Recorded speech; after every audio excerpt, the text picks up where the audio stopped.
Assalamualaikum warahmatullahi wabarakatuh.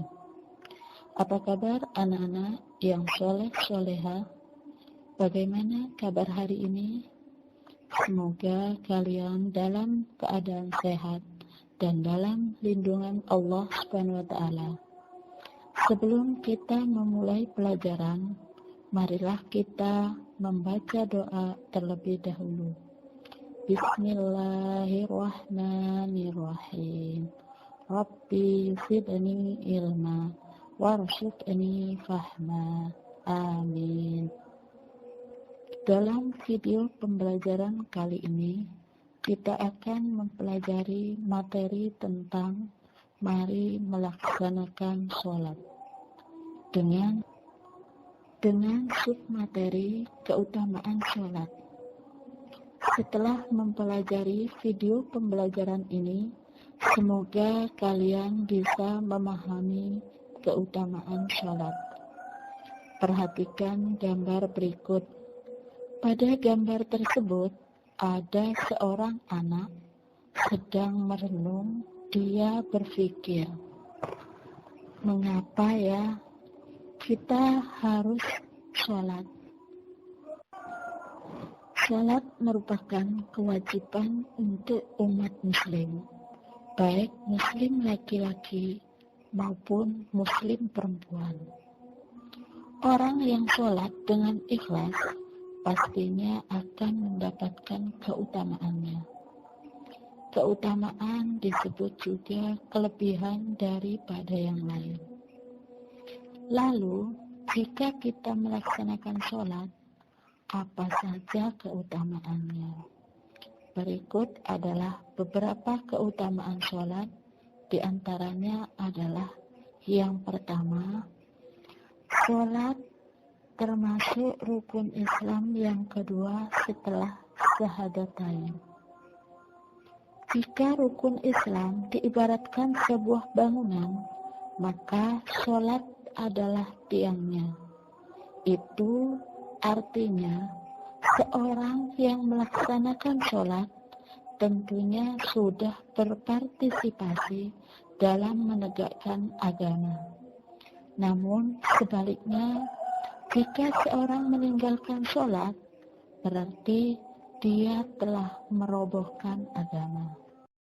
Yang kedua, sholat diwajibkan atas muslimin dan muslimat yang perintahnya disampaikan oleh Allah Subhanahu wa Ta'ala secara langsung. Perintah sholat terjadi pada saat peristiwa Isra Mi'raj yang terjadi pada tanggal 27 Rajab. Saat itulah Nabi Muhammad SAW mendapat perintah sholat secara langsung dari Allah Subhanahu wa Ta'ala tanpa melalui perantara malaikat Jibril, sebagaimana perintah ibadah-ibadah lainnya. Yang ketiga, sholat adalah amal perbuatan yang pertama kali akan ditanya pada hari kiamat. Rasulullah Shallallahu Alaihi Wasallam bersabda, sesungguhnya amal seseorang hamba yang pertama kali dihisab adalah sholatnya. Jika sholatnya bagus, baik, maka ia menang dan sukses. Jika sholatnya rusak, maka ia menyesal dan rugi. Oleh karena itu, marilah kita melaksanakan sholat dengan sebaik-baiknya, agar sholat kita termasuk sholat yang bagus. Yang keempat, sholat termasuk amal yang paling disukai oleh Allah Subhanahu wa Ta'ala. Hal ini juga dijelaskan dalam sabda Rasulullah Sallallahu Alaihi Wasallam. Dari Abi Abdirrahman Abdullah bin Mas'ud radhiyallahu an, dia bercerita, aku pernah bertanya kepada Nabi Muhammad Sallallahu Alaihi Wasallam, amal apa yang paling dicintai Allah Subhanahu wa Ta'ala? Beliau Rasulullah menjawab, sholat pada waktunya. Lalu apa lagi? Tanyaku.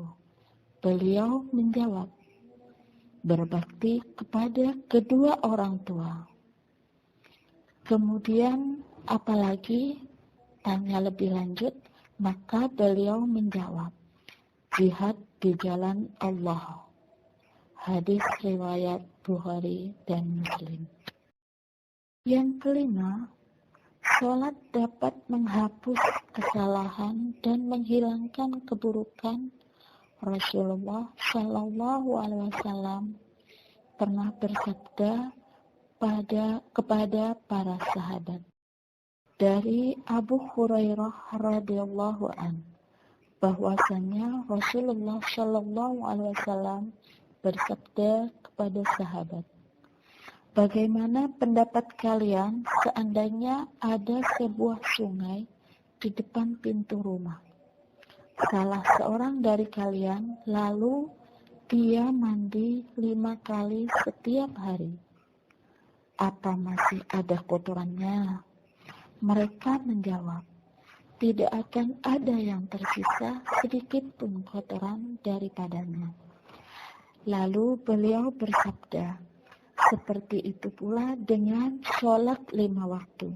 Allah Subhanahu wa Ta'ala akan menghapus semua kesalahan-kesalahan dengannya. Hadis riwayat Bukhari dan Muslim. Imam Ibn al-Arabi mengatakan bahwa perumpamaannya yang tergambar dalam hadis tersebut adalah bahwasannya ada seorang yang badan dan bajunya banyak kotoran-kotoran yang menempel. Lalu ia membersihkan dengan air yang banyak. Begitu juga dengan sholat. Sholat dapat membersihkan seorang hamba dari kotoran-kotoran dosa. Yang keenam, sholat dapat mencegah dari perbuatan keji dan mungkar. Sebagaimana Allah berfirman dalam surat Al-Ankabut ayat 45. Bismillahirrahmanirrahim. Inna sholata tanha anil fahsya'i wal munkar. Shadaqallahul adzim. Artinya, sesungguhnya sholat itu mencegah dari perbuatan keji dan mungkar. Surat Al-Ankabut ayat 45. Nah, yang menjadi pertanyaan adalah, mengapa orang yang melaksanakan sholat akan tetapi mereka masih melakukan perbuatan keji dan mungkar? Hal tersebut terjadi karena mereka kurang memahami akan makna sholat dan mereka hanya sekedar menjalankan kewajiban saja, sehingga mereka masih melaksanakan perbuatan keji dan mungkar.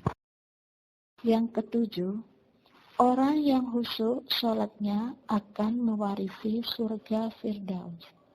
Allah Subhanahu wa Ta'ala berfirman dalam surat Al-Mu'minun ayat 9-11. Bismillahirrahmanirrahim. Walladzina hum ala salawatihim yuhafidun.